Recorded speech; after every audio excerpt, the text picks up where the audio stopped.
अस्सलाम वालेकुम, मैं हूं Ishtiaq Ahmed. Welcome to my YouTube channel motivation talks. नाज़रीन, आज जो हमारा टॉपिक है, हम कामयाबी को उस वक्त तक नहीं छू सकते जब तक हम अपने अंदर तब्दीली को कबूल नहीं करेंगे। ड्रोन कहता है आगे वही बढ़ सकता है जो तब्दीली को कबूल करता है।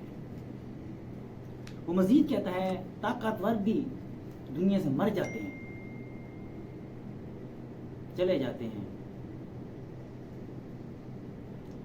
जैसे उसने एक डायनासोर की मिसाल दी है कि कितना वो ताकतवर और बड़ा जानवर था, यानी कि दीव हेकल, आज वो इस दुनिया में नहीं है। सबसे पुरानी मखलूक जो अभी तक जिंदा है, काकरोच, इसकी वजह ये वो बदतरीन हालात में भी जिंदा रहता है। हयातियात ही बताती है कि काकरोच यानी लाल बेग जो है वो हर साल अपनी जिन्याती हैयत तब्दील करता रहता है, यानी माहौल के मुताबिक अपने आप को ढाल लेता है,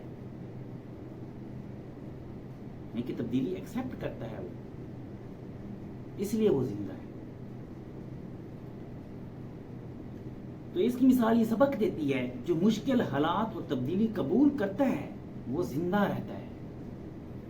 ज़हीन बच्चों में देखा गया है वो 15-20 साल बाद ही वहीं के रहेंगे।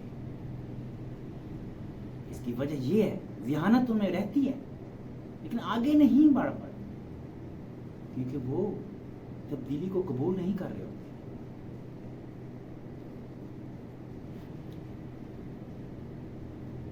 एक मैं आपको मिसाल देता हूं, एक ही आने वाली रुकावट का जवाब मुख्तलिफ होता है। कोई आने वाले कंकर को इख्तिताम समझ बैठता है, बस वो कहते खत्म भाई, जिंदगी का एंड हो गया, हम आगे नहीं बढ़ सकते, अब तो ये रुकावट आ गई।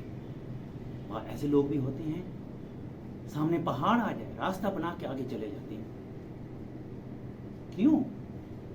वो तब्दीली कबूल करते हैं, कोशिश में लगे रहते हैं, उन्हें पता है कि हमने आगे निकलना है, पहाड़ आ गया है तो ये हमारे लिए आखिरी मंजिल नहीं है, इसके आगे और भी मंजिलें हैं। रास्ता खुद बनाना होता है इंसान को, जद्दोजहद और कोशिश से। जो अपनी जिंदगी में तब्दीली के अमल से गुजरता है वो बेहतर होता है, तरक्की वही करता है, वो खुद को बेहतर करता रहता है। हमारी सोच का मियार भी बेहतर होना चाहिए, हमारी सोच एक जगह रुक नहीं जानी चाहिए। जब हमारी सोच एक जगह रुक जाएगी तो वहां पे जिंदगी का खात्मा हो जाता है। अगर हमें कोई बात समझ ही नहीं आ रही तो इसका मतलब ये नहीं वो गलत है। जब तक हम नए सोचने वाले तरीके नहीं सोचेंगे, नई सोच नहीं लेके आएंगे तो बेहतरी नहीं आएगी, वहीं रुके रहेंगे। दुनिया में सबसे ज्यादा तहकीक इंसान के मिजाज पर हुई है। वो लोग जिनमें खुदकुशी का रुझान ज्यादा होता है वो बरसों बाद भी वैसे के वैसे रहते हैं, क्योंकि उनमें कोई तब्दीली नहीं आती। उनके अंदर एक मनफी सोच होता है, उनके अंदर दबाव का अंसर मौजूद रहता है।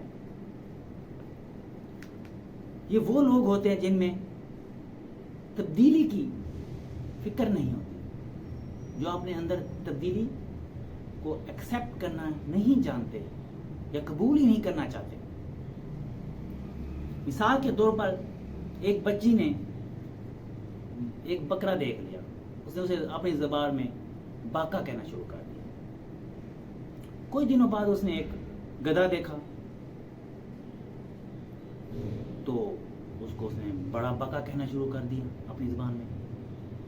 ये चंद दिन गुजरे, फिर उसने कोई जानवर देखा, वो उस बकरे से ज़रा छोटा था, उसने उसको छोटा बका कहना शुरू कर दिया। गौर किए, जिसने देखा ही बाका है तो वो हर जानवर को बाका से ही जोड़ेगी, क्योंकि उसकी नज़र में वही इमेज बैठी हुई है जो घूम रही है उसके माइंड में। जब हम तब्दीली के अमल से गुजरते हैं तो मनफियत कम होना शुरू हो जाती है, پازیٹیو سوچ آنا شروع ہو جاتی ہے، ہمارے اندر ایک جذبہ پیدا ہوتا ہے جدوجہد کا، کوشش کا، لگن کا، تب ہم آگے بڑھ پاتے ہیں۔ ہمیں اپنی کم علمی لا علمی کا احساس ہونے لگتا ہے جب ہم تبدیلی کو ایکسیپٹ کرتے ہیں، پھر کسی بات کا برا نہیں مناتے، حساسیت کم ہو جاتی ہے، ہم کسی کی رائے کو سن سکتے ہیں، ان کو انڈرسٹینڈ کر سکتے ہیں کہ اگلا بندہ ہمیں کیا کہنا چاہا ہے۔ اللہ تعالیٰ ہم کو آسانیاں پڑھنے کی توفیق عطا فرمائے۔ اللہ تعالیٰ آپ کا حامی و ناصر ہو۔ اللہ حافظ۔